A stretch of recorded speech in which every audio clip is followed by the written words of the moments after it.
A dawn raid on a royal estate. A king's brother taken into custody. On his birthday of all days. The arrest of Andrew Mountbatten Windsor has sent a shockwave through the very foundations of the British monarchy. For the first time in modern history, a senior royal has been arrested, plunging the House of Windsor into its most profound crisis in a generation. He was arrested on suspicion of misconduct in public office, a charge that comes directly from his toxic friendship with the late sex offender Jeffrey Epstein. But as the world tries to process this, the aftershocks are traveling thousands of miles across the Atlantic, landing squarely on the doorstep of a self-exiled prince in Montecito, California.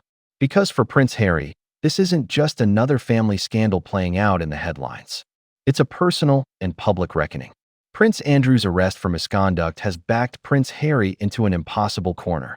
For years, Harry was the lone voice from inside the palace, openly slamming the family's handling of his uncle's shameful scandal.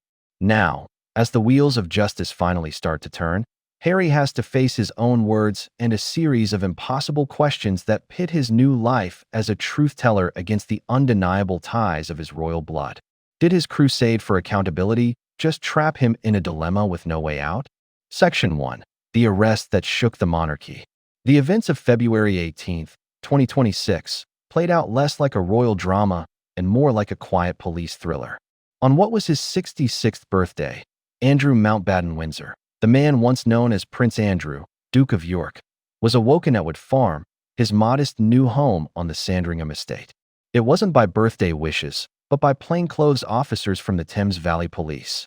Unmarked cars arrived at the secluded property, and Andrew was taken into custody. He spent the next 11 to 12 hours being questioned before being released under investigation, a status that means he hasn't been charged, but he hasn't been cleared either. The arrest alone is historic, but the potential charge is deeply serious. The investigation into misconduct in public office centers on damning allegations that during his decade as the UK's special trade envoy, Andrew shared sensitive government documents with Jeffrey Epstein. This all blew up thanks to the release of over 3 million pages of Epstein-related files by the U.S. Department of Justice on January 30, 2026. Buried in that mountain of evidence were emails that appeared to show Andrew forwarding confidential reports to Epstein, sometimes just minutes after he got them. These weren't just any documents. They included reports on official trade visits to Hong Kong, Vietnam, and Singapore, and even sensitive briefings on investment opportunities in Afghanistan. Now, getting a conviction for misconduct in public office is notoriously difficult. Prosecutors have to prove that Andrew, as a public officer, willfully neglected his duties so badly that it was an abuse of public trust, and that he had no good reason for it. The maximum sentence is life in prison. While this specific investigation focuses on his time as a trade envoy, it throws a harsh spotlight on all the other allegations that have been swirling around him for years. Probes into claims his police protection officers looked the other way, that women were trafficked to the UK for him by Epstein, and the ghost of Virginia Giuffre's settled sexual abuse lawsuit all formed the dark backdrop to this new legal fight. And even though Andrew has always denied everything, the sight of police searching Royal Lodge, his former mansion, signaled a startling new reality. The shields that once protected the king's brother are officially down. In the hours after his brother's arrest, King Charles III didn't hide behind the palace's traditional wall of silence. Instead, he issued a swift and stunningly clear statement. Buckingham Palace announced the king had learned of the news with the deepest concern. But it was the next part that really mattered. What now follows is the full, fair, and proper process by which this issue is investigated, the statement read, before ending with a sentence that drew a firm line in the sand. Let me state clearly, the law must take its course. The palace also confirmed its full and wholehearted support and cooperation with the police. This wasn't the never complain, never explain monarchy of his mother, Queen Elizabeth II. This was a clear, public declaration that no one, not even the king's own brother, is above the law.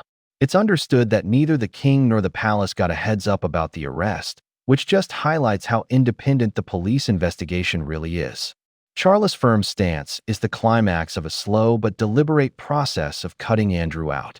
Long before the arrest, the king was already taking steps to sideline his brother. He was key in stripping Andrew of his military titles and royal patronages back in January 2022.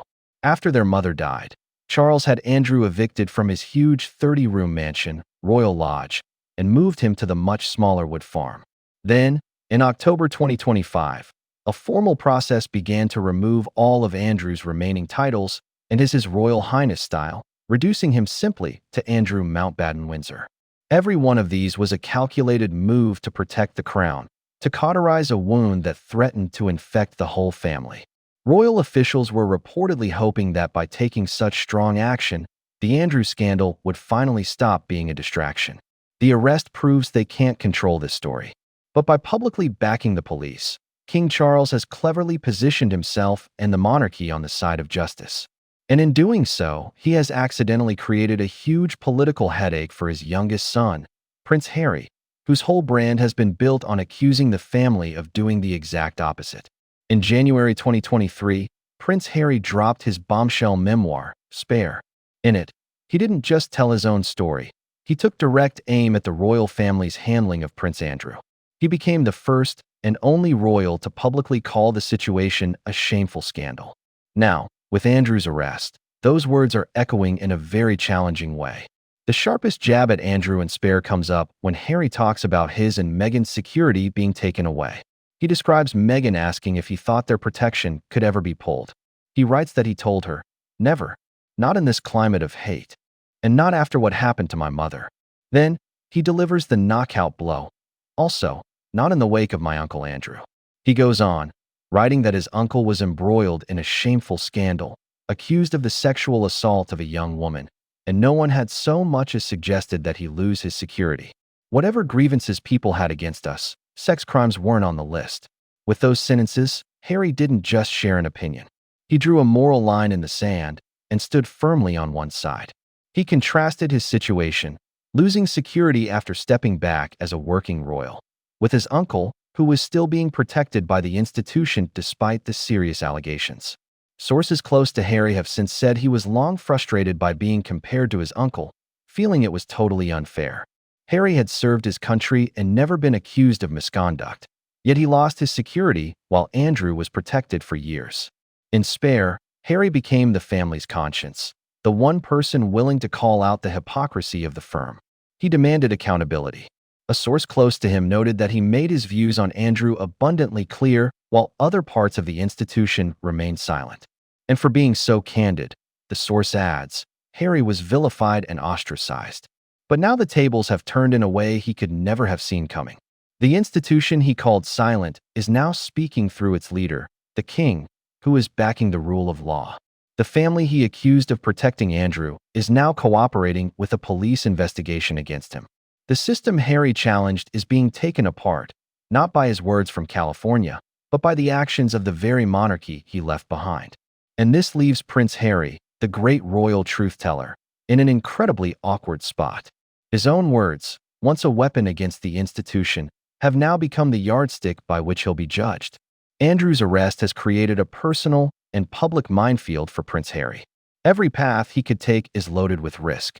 He's trapped between his past criticisms and his family's current crisis. First, there's the silence trap.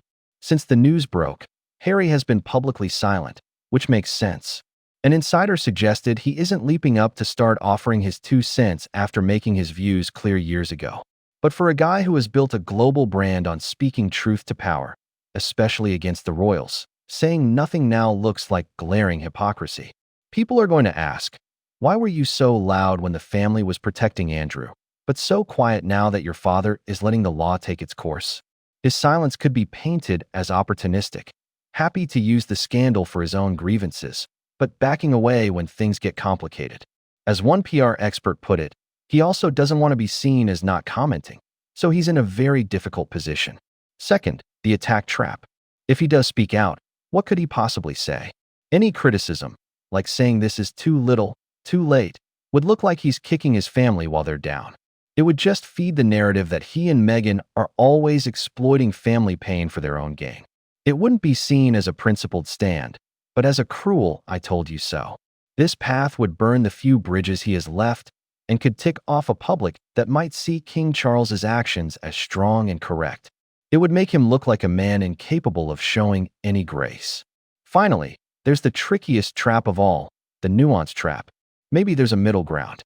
Harry could release a statement that carefully praises his father's leadership and supports the legal process. Sounds like the safe, diplomatic option, right? But even that's a minefield. How can he praise King Charles's unprecedented actions without quietly torpedoing his own narrative? His entire argument, in his book, his Netflix series, The Oprah Interview, was that the monarchy was fundamentally flawed and incapable of doing the right thing. If he now admits the institution can reform under his father, it chips away at the very reason he gave for leaving. It validates the new king at the expense of his own rebellion. Every option has a huge cost. To speak is to risk being seen as a predator. To stay silent is to risk being seen as a hypocrite. To praise his father is to risk undermining his own life story.